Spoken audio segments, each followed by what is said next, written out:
अस्सलाम वालेकुम व्यूअर्स, उम्मीद करता हूँ आप और आपके बर्ड बिल्कुल खैर खैरियत से होंगे, ठीक ठाक होंगे। ये आप देखिए व्यूअर्स, मैं अभी अभी आया हूँ शेड पे, तो शेड पर आपका आना ज़रूरी होता है। ये आप देखिए, एक बच्चा है, निकलने की कोशिश कर रहा है लेकिन निकल नहीं सक रहा है, ज़िंदा है।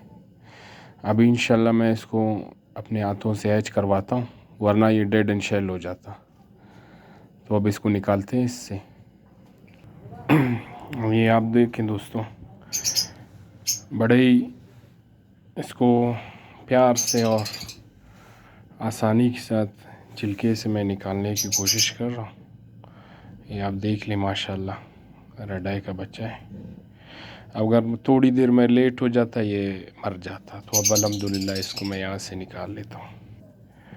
अल्हम्दुलिल्लाह पूरे तरीके से जो है ऐज करा लिया मैंने इसको, अल्लाह के फजल करम से। ये आप देखिए